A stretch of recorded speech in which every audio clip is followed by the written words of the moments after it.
دوستو، آج کا قصہ حضرت ایوب علیہ السلام کے بارے میں ہے۔ تو قصہ شروع کرنے سے پہلے آپ میرے چینل کو سبسکرائب کر لیں تاکہ میری آنے والی ہر ویڈیو آپ تک پہنچے۔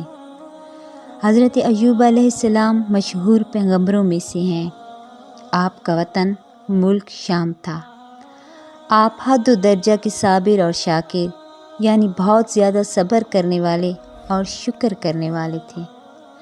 آپ کا یہ معمول تھا کہ روزانہ 10 مساکین کو کھانا کھلائے بغیر خود نہ کھاتے، اور جب کوئی نیا لباس پہنتے پہلے 10 مسکینوں کو نیا کپڑا پہناتے پھر خود پہنتے۔ اللہ تعالیٰ نے آپ کو کثیر العیال اور کثیر الاعمال ہونے سے نوازا تھا۔ دنیاوی زندگی میں آپ ہر طرح خوشحال اور فارغ البال تھے۔ خداوند قدوس کی شب و روز عبادت کیا کرتے۔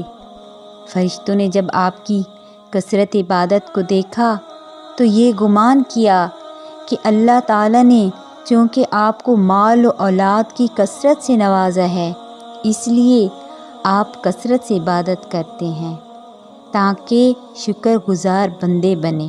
اللہ تعالیٰ نے فرمایا، غلط ہے تمہارا یہ گمان، میرے اس بندے ایوب کی کثرت عبادت کی وجہ کثرت مال و عیال نہیں۔ چنانچہ فرشتوں اور دوسری مخلوق پر آپ کی صابر و شاکر طبیعت کو ثابت کرنے کے لیے مصیبت و آلام سے آپ کو دوچار کر دیا، تاکہ لوگ سمجھیں کہ مال و عیال کی کثرت میں آپ جتنی شکر گزاری کرتے ہیں، مصیبت و بیماری میں بھی آپ اتنے ہی صابر و شاکر رہتے ہیں۔ چنانچہ سب سے پہلے اللہ تعالیٰ نے آپ کے تمام بیٹے اور بیٹیوں کو مکان گرنے کی چھت کے نیچے دبا کر ہلاک کیا۔ پھر آپ کی 40,000 کے قریب بھیڑ بکریوں، گھوڑوں، اونٹوں، بھینسوں وغیرہ کو ہلاک کر دیا۔ مال و جان کا اس قدر بھاری نقصان اٹھا کر بھی آپ کی عبادت میں ذرا برابر فرق نہ آیا۔ صرف ایک بیوی زندہ بچی جسے بیٹے بیٹیوں کی وفات نے نڈھال کر دیا۔ وہ بیچاری غموں کی ماری جب اولاد کی وفات پر آنسو بہاتی تو آپ اسے یہ کہہ کر صبر دلاتے کہ صبر کشادگی کی کنجی ہے۔ پھر ایک دن ایسا ہوا کہ حالت نماز میں آپ کے جسم پر ایک پھوڑا اٹھا جس نے ناسور کی شکل اختیار کر لی۔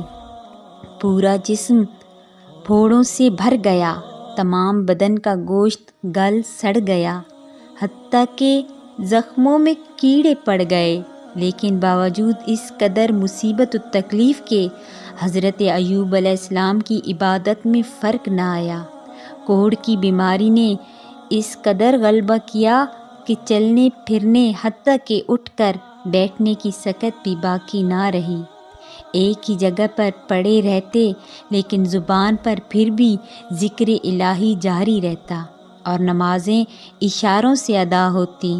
چونکہ پھوڑے سے بدبو اٹھتی، اس لیے کوئی بھی آپ کے قریب نہ آتا، حتیٰ کہ پڑوسیوں نے بدبو کی وجہ سے آپ کو گھر سے نکال دیا۔ اب حالت یہ ہے کہ گھر اور بستی سے دور کسی ویرانے میں پڑے ہوئے ہیں، صرف ایک بیوی آپ کے ساتھ ہے۔ سب رشتہ دار اور دوست و احباب چھوڑ کر دور ہو گئے۔ ایک بیوی ہے جو بدبو کی وجہ سے اپنے ناک پر کپڑا چڑھائے خدمت میں لگی ہوئی ہے۔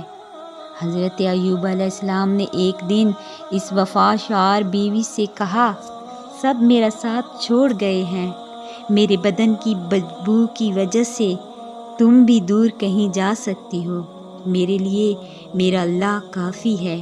ہمدرد و غم گسار بیوی نے جواب میں کہا، نہیں، میں آپ کی شریک حیات ہوں، آرام و آسائش میں اگر ساتھ تھی تو اس دکھ درد میں کیسے آپ کو چھوڑ کر جا سکتی ہوں۔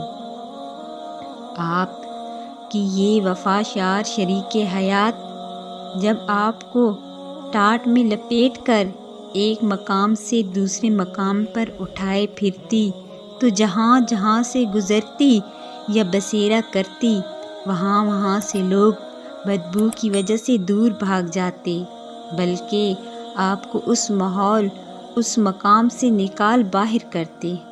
ایک دن ایسا ہوا کہ آپ کے جسم کے زخموں میں جو کیڑے بھر چکے تھے، ایک کیڑا وہاں سے نکل کر جب زمین پر گرا تو اسے اٹھا کر پھر سے اپنے زخموں پر رکھ دیا، یہ کہتے ہوئے، اے میرے اللہ کی ننھی مخلوق، تیری خوراک میرے ان پھوڑوں میں ہے، انہی کے اندر رہا کر اپنی روزی دیکھ۔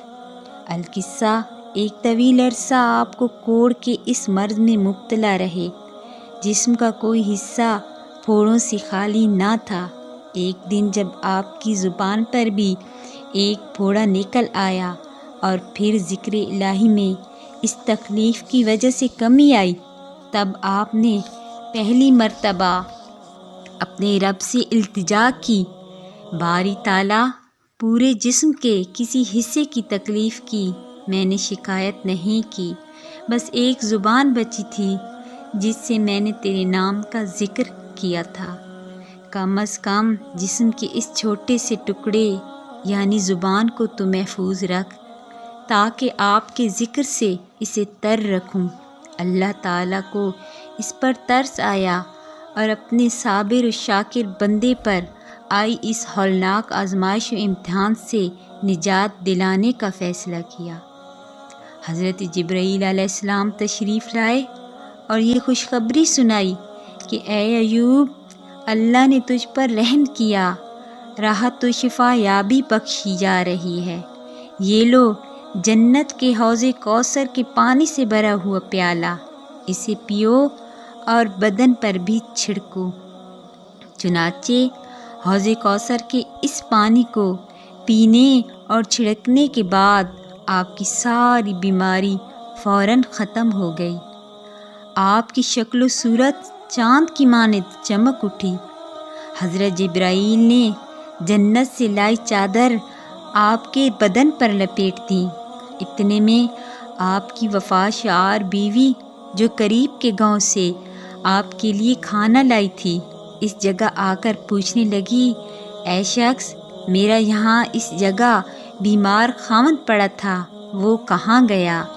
بیوی کو معلوم نہ تھا کہ کوڑ کی بیماری کا شکار اس کا خاوند اب ایک خوبصورت نوجوان کا روپ دھار چکا ہے۔ جب آپ علیہ السلام نے کہا، میں ہی ایوب ہوں، آپ کا خاوند، بیوی فوراً سجدے میں گر گئی، ساتھ ہی ایوب علیہ السلام نے بھی اپنا صحت مند خوبصورت چہرہ اللہ کے حضور جھکا دیا۔ بس پھر کیا تھا، ایوب علیہ السلام کے پاس پھر وہی پہلے والی خوشی اور خوشحالی لوٹ آئی۔ بیویاں اور بیٹے بیٹیاں، رشتہ دار اور پڑوسی، دوست اور ساتھی جو بیماری و بدبو میں ساتھ چھوڑ گئے تھے، واپس آپ کے پاس لوٹ آئے۔ اللہ اللہ، قرآن مجید میں ارشاد ہوا، بے شک ہم نے اپنے بندے ایوب کو صبر کرنے والا اچھا بندہ پایا، وہ رجوع کرنے والا تھا، صحت و بیماری، خوشحالی و بدحالی میں صبر اور شکر کرنے والا تھا۔